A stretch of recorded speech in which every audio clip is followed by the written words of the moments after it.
Assalamu alaikum. This is Ikra Amin from Shazia Tutors Academy. Our topic is convection and marine life. अब basically convection क्या है? Convection एक heat transfer का mode है, यानी एक तरीका, एक ज़रिया है हीट को ट्रांसफ़र करने का एक मटेरियल से दूसरे मटेरियल की तरफ। अब इसकी हम एक एग्जांपल ले लेते हैं पहले कन्वेक्शन को समझने के लिए। फॉर एग्जांपल ये मैंने एक बीकर लिया है, बीकर को मैं चूल्हे के ऊपर रखती हूँ और इसको स्टोव को मैं ऑन कर देती हूँ। तो ये हम लेट्स सपोज़ हम सपोज़ कर लेते हैं इसको कि यहाँ तक कि हमने इसको फिलअप कर दिया है वाटर के साथ। अब ये अंदर की हम लोग कह देते हैं कि ये वाटर मॉलिक्यूल्स हैं। अब इसमें होता क्या है कि जैसे ही हम स्टोव को ऑन करते हैं, सबसे पहले हीट ट्रांसफ़र होती है बॉटम वाले वाटर मॉलिक्यूल्स को। बीकर के अंदर जो सबसे नीचे वाटर मॉलिक्यूल हैं उनको हीट ट्रांसफ़र होगी। जब इनको हीट ट्रांसफ़र होगी तो हीट गेन करने के बाद ये वो हीट अपने अंदर ऑब्ज़र्व करेंगे और लाइटर हो जाएंगे। पहले डेंसर होते हैं तो हैवियर होते हैं, नीचे बैठे हुए होते हैं, लेकिन जैसे ही हम इसको हीट प्रोवाइड करना शुरू करते हैं तो हीट लेने के बाद ये लाइटर होके राइज अप कर जाते हैं। क्योंकि ये हल्के हो जाते हैं तो हल्की चीज़ एज़ यू नो कि वो सरफेस के ऊपर तैरना शुरू कर देती है। ओके, अब जब ये नीचे से ऊपर जाएंगे तो ऑब्वियसली इनकी वैकेंसी फिलअप होगी किसी ना किसी तरीके से।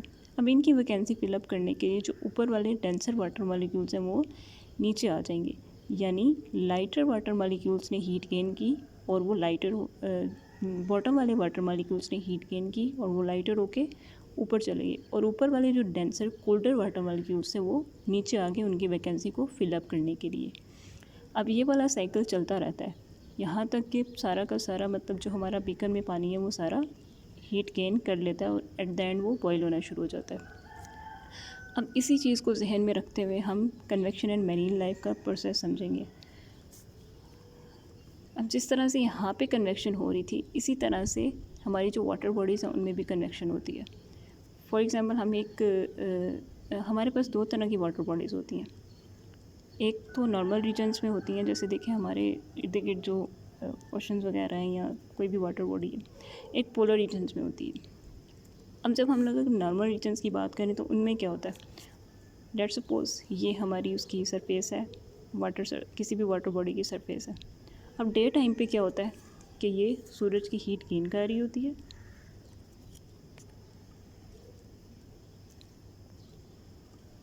इसको हीट मिल रही होती है। अब हीट गेन करने की वजह से क्या होता है कि इसका जो सराउंडिंग का ये जो सरफेस है, इसके ऊपर की जो एयर है उसका टेम्परेचर इंक्रीज़ हो जाता है। ठीक है, temperature of the air rises up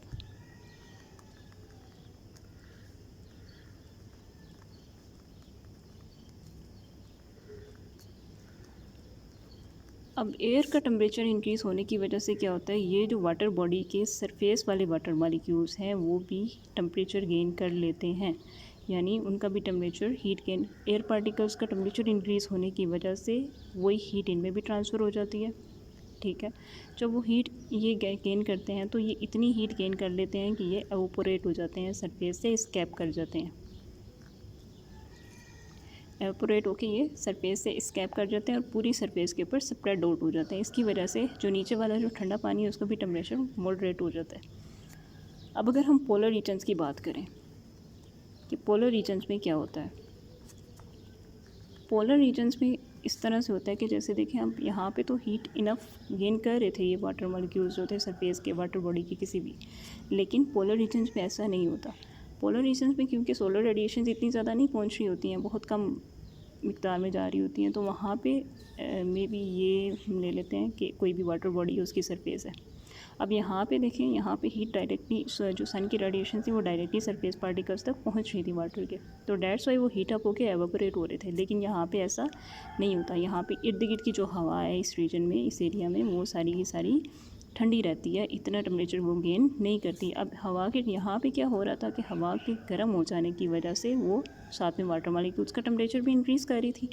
लेकिन यहाँ पे क्या होगा, पोलर रीजन में क्योंकि हवा भी ठंडी है तो ऑब्वियसली ये वाटर मॉलिक्यूल्स के टेम्परेचर को भी डिक्रीज़ कर देगी।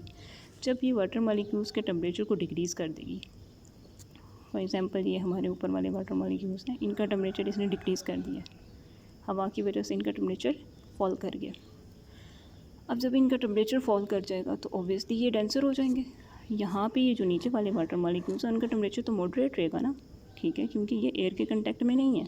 लेकिन ये वाले जो वाटर मॉलिक्यूल्स हैं ये एयर के कंटेक्ट में थे, तो ये जब एयर के कंटेक्ट में हैं तो इनका टेम्परेचर लॉस होने के बाद ये ज़्यादा डेंसर हो गए हैं, पहले से ज़्यादा ठंडे होके ये डेंसर हो गए।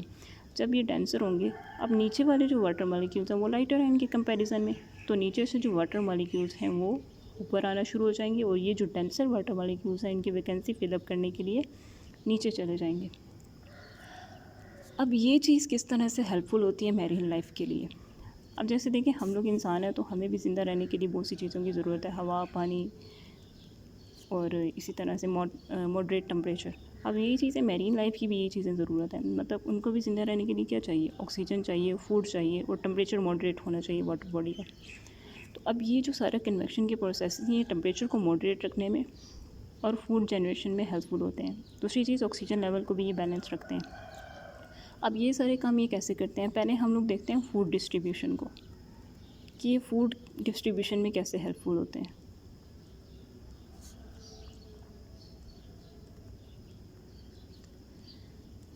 लेट्स सपोज जैसे मैंने अभी आपको बताया था कि नीचे से पानी ऊपर आ रहा है, अब जैसे यहाँ पे इसी को हम देख लेते हैं कि नीचे वाले जो पार्टिकल्स हैं वो ऊपर आ रहे हैं, जो लाइटर पार्टिकल्स हैं, डेंसर पार्टिकल्स नीचे जा रहे थे। अब देखिए ये जो नीचे वाले जो वाटर मॉलिक्यूल्स के पार्टिकल्स होते हैं ना, इनके अंदर वो ऑर्गेनिक कंपाउंड्स होते हैं जैसे फास्फोरस, नाइट्रोजन वगैरह, ठीक है, क्योंकि हमारी जो मादनियात वगैरह होती हैं वो तो डीप डाउन द अर्थ होती हैं ना, तो डेट्स वाई जो नीचे वाले जो वाटर मॉलिक्यूल्स हैं उनके अंदर न्यूट्रिएंट्स हमारे मिक्सअप होते हैं। जब ये सरफेस पे आ जाते हैं, ठीक है, अब मैं यहाँ पे इसको अलग से बताती हूँ आपको।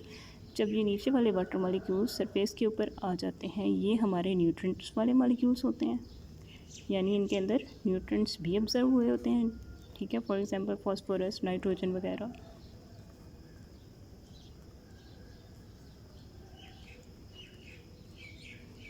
अच्छा, अब जो हमारी कोई भी मैरीन लाइफ है ना, उसको हमारी जो मैरीन लाइफ है मेजॉरिटी बेसिस पे वो एक प्लांट है फाइटोप्लैंक्टन। ये एज आ फूड ये लोग यूज़ करते हैं, कि इनको चाहिए होता है ज़िंदा रहने के लिए, ये फूड यूज़ करते हैं जैसे हम लोग अपनी फूड लेते हैं, इस तरह से ये भी मैरीन लाइफ की मेजॉरिटी मैरीन लाइफ की ये खुराक है। अब ये फाइटोप्लैंक्टन बनता कैसे है, फाइटोप्लैंक्टन को बनने के लिए एक तो मादनियात की ज़रूरत होती है, न्यूट्रिएंट्स की, दूसरा सूरज की रोशनी की। अब देखें यहाँ पे जो नीचे थे ये वाले पार्टिकल्स, अब यहाँ तक तो सूरज की रोशनी डायरेक्ट नहीं पहुँच रही थी, तो यहाँ पे ये फाइटोप्लैंक्टन प्रोसीड हो ही नहीं सकता था। अब देखें यहाँ पे अगर हमने, तो ये जब ऊपर आ जाएंगे वाटर मॉलिक्यूल्स, जब ये ऊपर आएंगे तो क्या होगा, जब ये वाले वाटर मॉलिक्यूल्स ऊपर आएंगे तो ये सन के कांटेक्ट में आ जाएंगे, ठीक है, मतलब थोड़ी बहुत भी जो सोलर रेडिएशन हैं उनके ये कांटेक्ट में आ जाएंगे। तो जब ये इसके अंदर जो न्यूट्रिएंट्स हैं और ये सूरज की रोशनी है, ये थोड़ी बहुत जो हीट पहुंच रही है उसके साथ मिलके ये फाइटोप्लैंक्टन प्रोड्यूस करेंगे, जिसकी वजह से जो हमारी मैरीन लाइफ है उसकी फूड की जो नीड है वो पूरी हो जाएगी। सेकेंडली, अब जैसे हमने टेम्परेचर मॉडरेशन थी वो तो हमने पढ़ ली कि कैसे मतलब मॉलिक्यूल्स नीचे जा रहे हैं, नीचे से ऊपर आ रहे हैं, तो दोनों केसेस में, यहाँ पे भी और यहाँ पे भी, कि टेम्परेचर कैसे मॉडरेट रह रहा है। अब थर्डली हम ऑक्सीजन को देखते हैं। अब जैसे देखें हमने यहाँ पे पढ़ा था कि जैसे ये नीचे वाला जो पानी है ये ऊपर आता है, नीचे वाले जो वाटर मॉलिक्यूल्स हैं ये ऊपर आ रहे हैं। अब जो नीचे वाले वाटर मॉलिक्यूल्स हैं उनके पास तो ऑक्सीजन नहीं है, वो तो एयर के कंटेक्ट में नहीं है। ऑक्सीजन किनके पास होगी, जो एयर के कंटेक्ट में होंगे। अब तो फिर डीप डाउन द अर्थ जो हमारी मैरीन लाइफ एग्जिस्ट कर रही है वो किस तरह से ज़िंदा रहती है, वो भी कन्वेक्शन के थ्रू ही ज़िंदा रहती है। नहीं, जब ऊपर वाले वाटर मॉलिक्यूल्स नीचे मूव करेंगे तो वो अपने साथ साथ ऑक्सीजन को भी लेके जा रहे हैं। तो डेट्स वाई इस तरह से ये जो एक कन्वेक्शन का एक साइकिल चल रहा है, इसकी वजह से उनकी ऑक्सीजन की नीड भी पूरी होती रहती है।